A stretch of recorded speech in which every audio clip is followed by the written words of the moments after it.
Hello and welcome to Civic Spaces, a new podcast from European Civic Forum in which we sit down with those fighting for systemic change in Europe and beyond. Today, in our very first episode, we take you behind the scenes of our recent European convening, which took place on the 5th and 6th of December in Brussels. The event was a large gathering of civic actors, donors and institutional representatives working towards a systemic approach for an open civic space in Europe. We'll hear from activists from across Europe and speak to European Civic Forum's Research and Advocacy Coordinator Giada Negri about why shrinking civic space is so important and what we can do to reverse the trend. But first, a little bit of context. If you're listening to this podcast, the chances are that you already know a fair deal about civic space. But for the uninitiated, here's a quick recap. Civic space is the political, legislative, social and economic environment which enables citizens to come together, share their interests and concerns, and act to influence and shape their societies. When we talk about civic space, that includes everything from freedom of assembly to civil society organizations' ability to access funding. In recent years, civic space has been shrinking in Europe, with civil society under increasing attack across the continent. In response to this trend, organizations from all over Europe are calling on the EU to take action. In May, over 350 signed a joint call for a European civil society strategy. With the European Parliament elections now only 18 months away, European Civic Forum and Civil Society Europe organised this convening to further these efforts. The event was held under Chatham House rules, so unfortunately I wasn't able to take you inside the room. But I did manage to catch some people on the side and speak to them about why all of this matters so much. I started by asking what was their number one concern about civic space today. Yonous Muhammadi, Greek Forum for Refugees. For me, the biggest concern it is the criminalization of civil society organization, which is the biggest concern which I came from Greece, and not just in Greece and also in all over Europe. Julie Arrildt, Global Focus in Denmark. We are very concerned with the general issue around civic space and the fact that 3.1% of the world's population lives in countries that are where governments are not protecting freedom of assembly, association and speech, as Civicus Monitor is documenting. So that's our big concern, that as civil society you're not free to operate.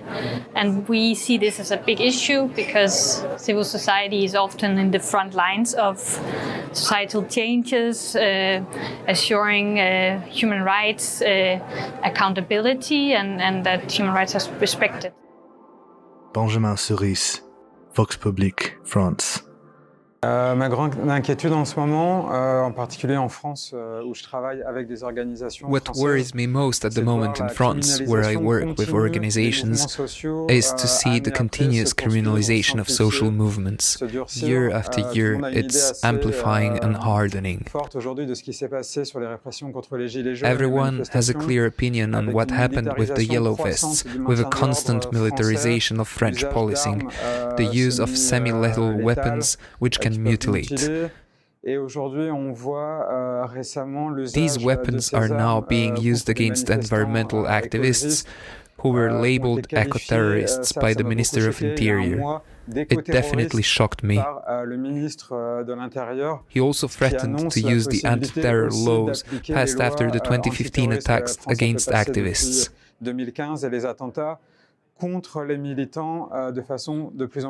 This was already the case, but we see nowadays that activists are being harassed legally and by law enforcement within an anti-terror framework.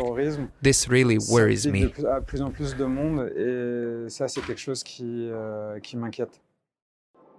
Tina Divjak, Center for Information, Cooperation and Development of NGOs, Slovenia. My biggest concern is that for the EU institutions, it has taken years to take the shrinking civic space seriously and to start thinking about the different tools, how to approach this problem, that the reaction is still too slow and that it will take another few years for the situation to improve. So what are they doing at their level to protect and expand civic space?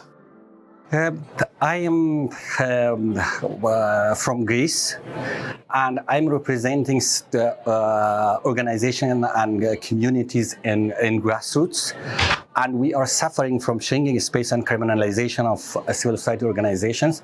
I'm here actually to connect with other civil society organizations and to share our concerns and also propose solutions for this concern that it relates to all civil society organizations and all stakeholders in Brussels.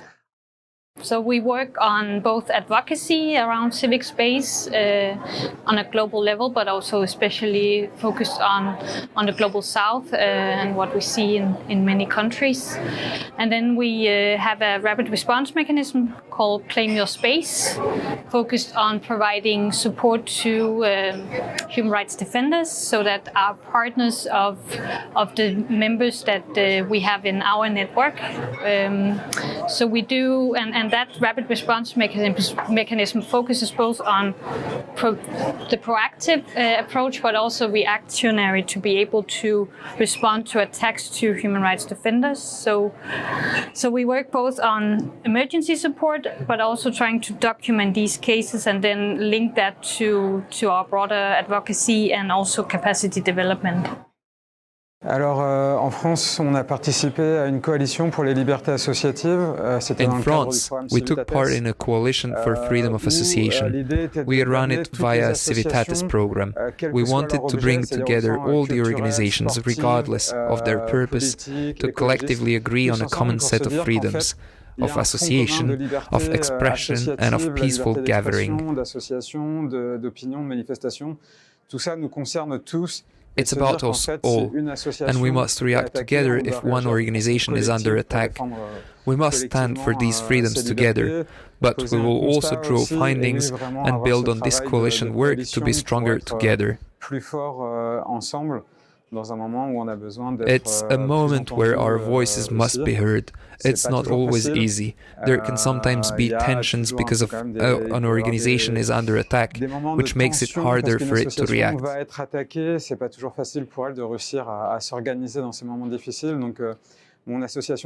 My organization therefore provides a lot of individual support to suggest communication strategies, mobilizations, but also care for activists. For example, we warn them about the incoming stress, which will weaken the organization, how to share power so that they overcome these tough moments and that the organization remains strong. This is also the plan behind attacks. Divert activists' energy towards self-defense instead of standing for rights. Through care, we make sure the organization continues its work even after being attacked. We are a national NGO umbrella organization in Slovenia, so we are doing a lot of things. We are doing a lot of advocacy on the national level, also on the EU level, while at the same time supporting our NGOs in Slovenia when they are when they are attacked, for example, or they need to engage in some kind of crisis management or something like that. So we do a lot of activities on different levels. We talk a lot with the EU institutions, fundamental rights agencies, because we want to send the message across about the situation in Slovenia while supporting our NGOs in coping with the situation in the best possible manner. Finally, I asked them why they found it important to come to the event and for civil society to come together to protect and expand civic space. I think already we are late. We are here exactly because the civic space is shrinking day by day in Europe. Shrinking civic space means actually increasing the gaps between the different stakeholders. From the one side, civil society organization and societies, and from the other side, it is institutions and bodies, decision-making bodies, which is actually it is taking us far from our values, our goals, which is inclusive and democratic society in Europe. Shrinking space means that, actually. Yeah, so we believe very much that it's important for civil society to stand together in order to tackle these issues. Of course, we need the duty bearers to play their part, but for us as civil society to be strong, we need to stand together. So a convening like this is really important in order to gather all of the civil society organizations and different actors within the EU and Europe. So we're very happy to be part. We see here today that this reduction of democratic space is expanding all across Europe.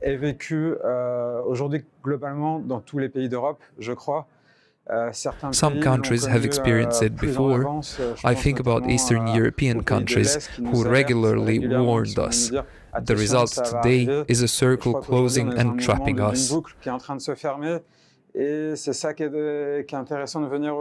Today's discussions are key to prevent this circle from closing, to reflect on global strategies and what worked in other countries so that we build on lessons drawn earlier.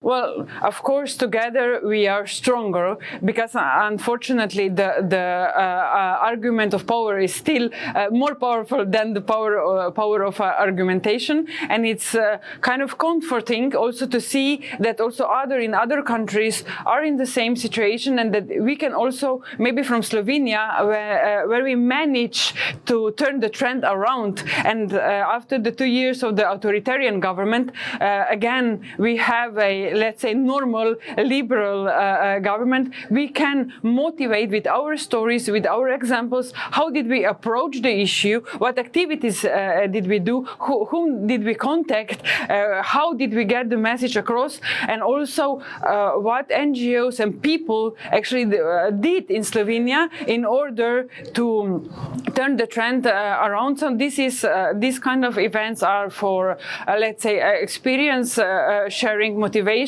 inspiration, and also for giving us hope for the future.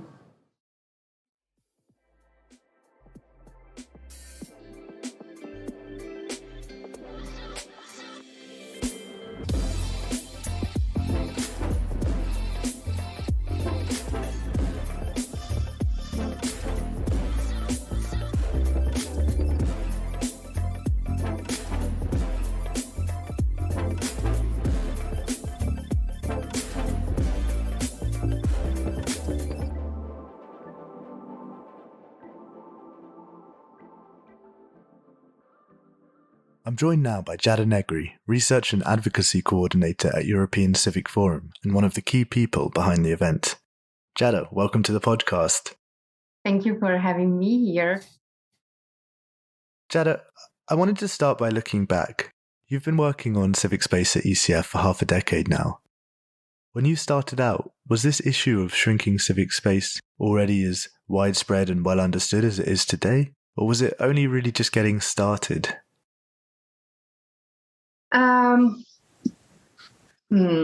I would say that the trends were starting to already emerge, but what we were seeing was a normalization of some of the hate that people doing human rights work were getting, a normalization of civil society not having enough funding. So back then, what we did was really trying to start mapping and connecting the dots among these issues. and also trying to raise awareness, not only at the European level with the institutions, but also with the civil society. Because many organizations that I was calling to do this work of mapping and collecting resources were telling me, well, yes, this is a very important work, but we don't have a problem of shrinking civic space in Germany or in Greece.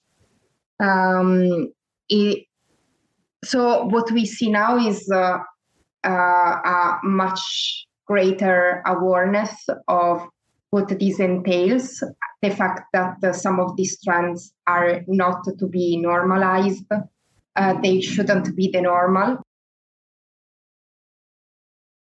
But at the same time, we also see an intensification and also the trends becoming more violent in some countries. So, was there a moment where you thought, okay, something serious is going on here, we need to step up our work on this? I think that it was around 2017. Some of the trends had already started emerging. You know, we had already Orban in the government in Hungary for a few years. We already had the terrorist attacks in France that sparked some of the securitarian measures that then we have seen going from country to country. But it was around 2017 that the civil society started to open its eyes to the fact that it was a wider European trend when the Lex NGO was drafted in Hungary, the law that basically vilified civil society for receiving foreign funding. And that's when we started to say, okay, we need to start paying closer attention. And then we started seeing the criminalization of solidarity trend emerging more clearly. A lot more research went into that. Then we started paying attention to the right to protest, the fact that not only in France, but also, already we had the gag law in Spain. That was 2015. So we started to put all these pieces together, and also realizing that shrinking civic space in some areas is very violent and blunt, but this was also part of the challenge that often shrinking civic space in Europe is more subtle. It's done with a lot of bureaucracy, a lot of red tape, which first of all drains resources away from civil society's mission, but also basically increases the ability of governments to control civil society, because often this very complex, heavy bureaucratic burden comes also with heavy sanctions that can even lead to the registration or dissolution of CSOs for not complying with this bureaucratic requirement. So it was really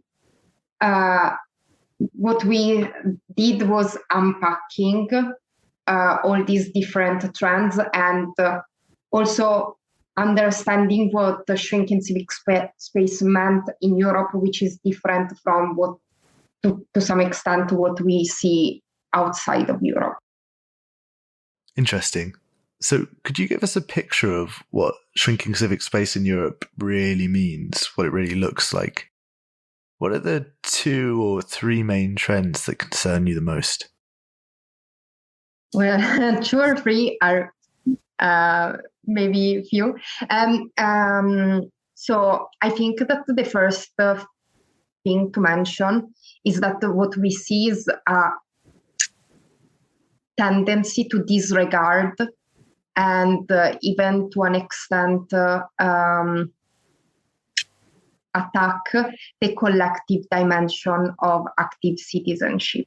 And this is a very important aspect, this collective dimension, because of course it's important to have individual citizens that take action, that voice opinion, but what associations, movements, groups do is also to build support for these ideas, for these concerns, and also build the work in the long term, so that and so this is really, really key. And we see that more and more leaders, institutions, not only at the national level, but also at the European level, try to go directly to the individual citizens and don't understand the importance of this collective dimension.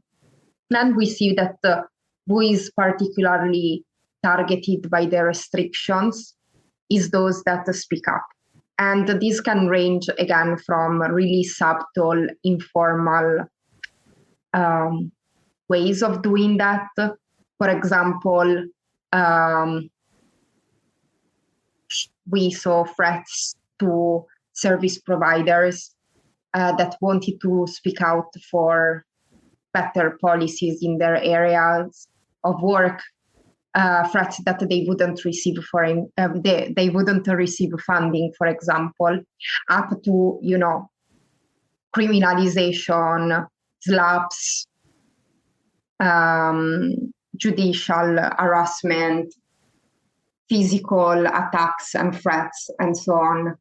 But really, what is at stake is the ability of influence the policy making, speak out, be critical of what authorities do, and not only authorities. We also see that those that speak out, for example, against corporations, gangs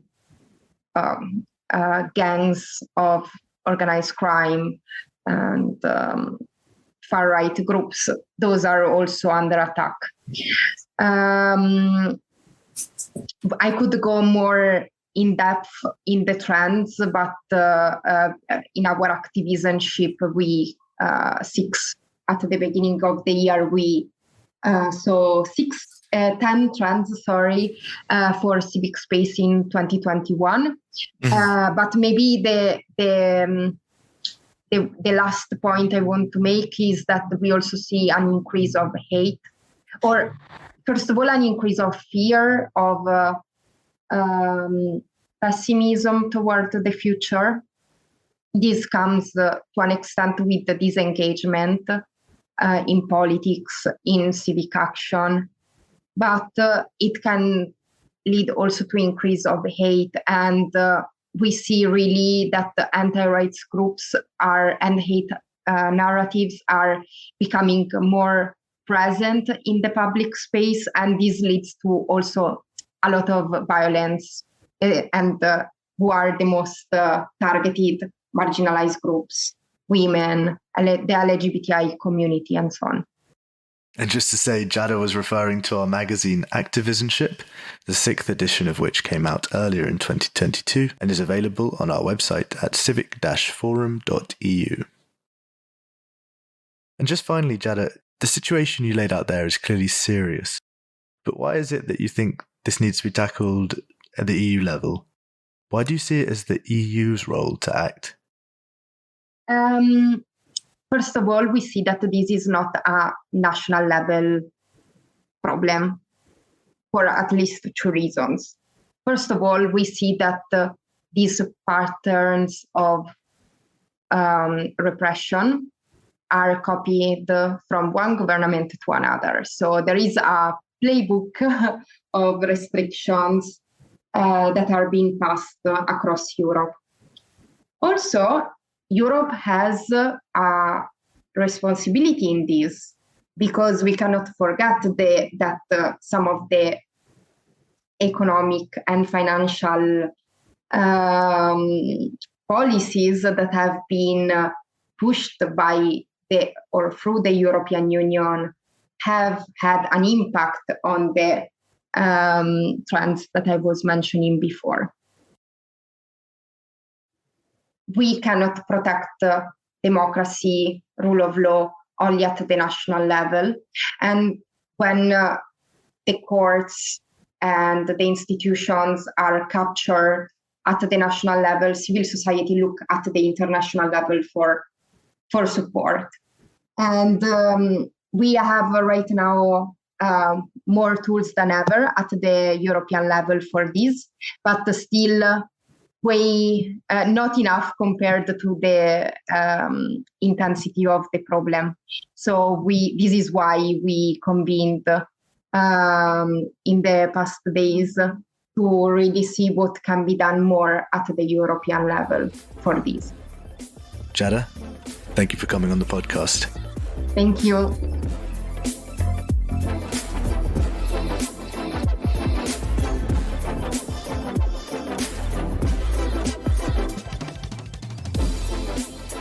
That's all we have time for today. This has been Civic Spaces from European Civic Forum, bringing you voices for systemic change. If you liked the podcast, please do share it with friends and colleagues. And don't forget to press subscribe. See you next time.